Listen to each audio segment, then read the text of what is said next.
out here at my parents'. Just kind of showing a few of the pieces of equipment that we use for doing. We're down to about 5 acres of hay because we did some rotational, took some fields out of rotation, and we're going to plant them soon again. But I'm just going to kind of showcase a little bit about, I got the D15 here, and I'll show a few other pieces of equipment as well. I'm not sure how many videos I want to do, but out of this, but just kind of showing, this, I have my channel's called Shiawassee Hobby Farmer, but I do this stuff with my dad. It's mainly his baby, but I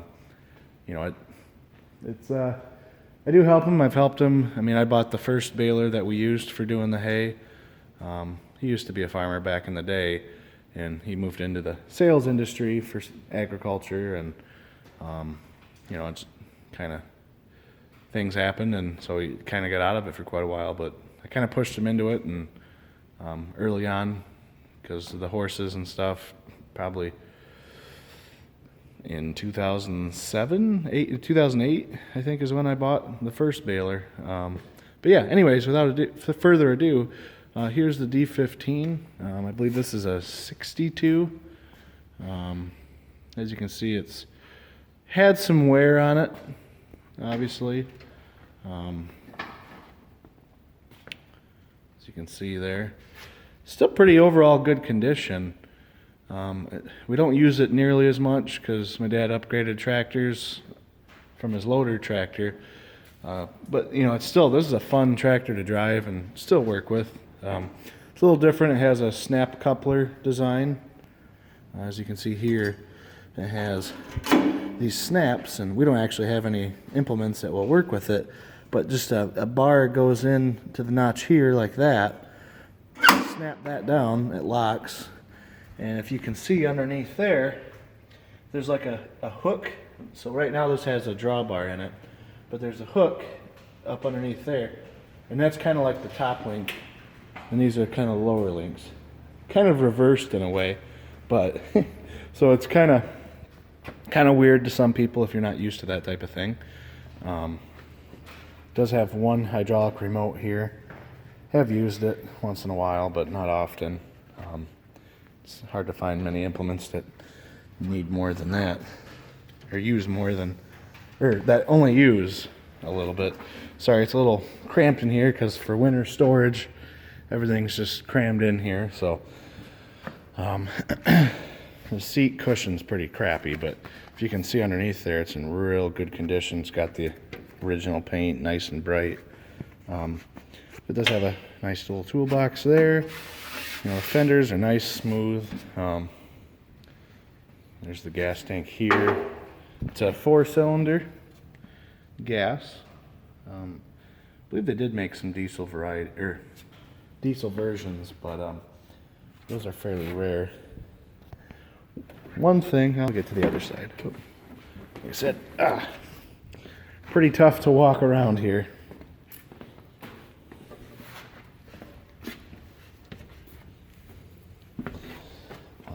There was side panels here, but we ran into some earlier issues with some electronics. So you can see all the electronics are right there. Like there's the voltage regulator. It goes up, everything into there. So it's kind of been left open, and we still have the plates, but honestly it's easier to work on things if it's off because there's just a whole bunch of screws, and actually over time stuff's got filled in. So so you can see, there's the dealer, old dealer, Hagen and Wood, Corona, Michigan. That's actually, the Wood is actually my wife's mother's maiden name, and it's her father. Oh, okay, my wife's grandpa, his dad owned the dealership that actually this tractor was from, so that's kind of cool. There was a lot more dealerships back in the day too, but a lot of them went by the wayside. You can see there's a red alternator on there. Had it rebuilt. They painted it the wrong color. Wasn't real thrilled. I remember my dad wasn't too happy about that, but yeah, wanted it to be orange. But oh well, what can you do? but still got the original name plate there, and that's a reproduction sticker I'm fairly certain of. As you can kind of see, there's some other pieces missing. I'm gonna jump on it. Oh. So it's a pretty nice view up on top of it. You know, you got, you know, these old tractors, you have lots of room behind you and everywhere to look around. Not much in the way of safety, but some of the basic layout here, well, I'll show the gauges. This thing, the traction booster, that was an old timey thing that I think it's this lever, and you push that while you're plowing or something. It changes the snap coupler pitch, so it'll help you get more traction. Kind of an antiquated thing anymore, but back in the day, you know, they tried to offer as much as they could. And what's weird is, you know, like modern 3-points, you know, you'd have a lever here. The lift for the snap coupler is right here. So when you put that up, the hydraulics will run that back up. And I believe, yeah, well, passing that for now. But anyways, I can carry on here. All these gauges, for the most part, do work. You know, there's a temperature gauge, and the traction booster, the oil pressure, amp meter, and your big RPM gauge / speed gauge and everything.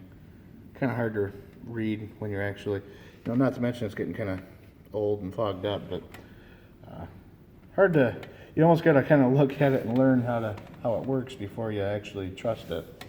Another cool feature, I'll save that for a second. Over here we have the choke, and this is just the throttle here. Has a clutch here and 2 brakes here, and the fuel gauge is up here. Oh, that one's pretty crispy. This thing, this is actually what I liked a lot about it. It has a hand clutch here, so you have it's tough to remember. Think forward is high, and rearward is low, and then when you have it in the middle, it just sits there at neutral. You can actually kind of ease in with it a little bit too, which is really nice working with a baler, to tell you the truth. And then other than that, it's got 4 gears and 1 reverse. Sometimes it's a little hard to get it into gear, but I can try to start it up. I'm not sure if she will, being cold and sitting for a couple months now. I'll give it a try. Good old choke. It's hard with a camera too.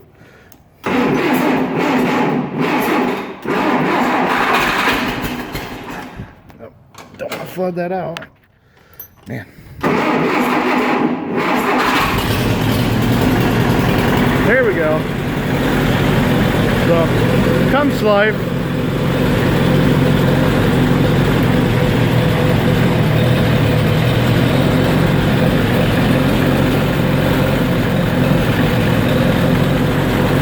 It's good to start these once in a while and let them run. I probably won't let it run too far because you can't hear anything in a barn. But yeah. So, gauges work.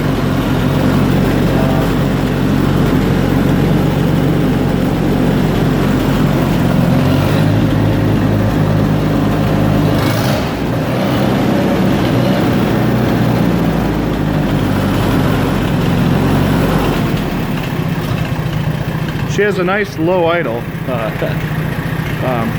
Yeah, it's a little loud there, so I probably won't let it run. It's good to let these guys run, but probably another day. Probably another day we'll go ahead and actually get her out of the barn. Maybe when it's nicer.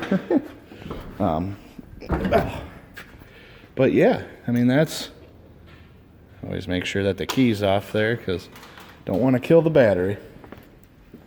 So yeah, that's the, get back out here. That's the D15, and you know, we used it for hay for a lot of times. And we still use it to kind of pull around wagons and stuff. It's a cool piece of history and a nice machine. So, all right, well, thanks for watching.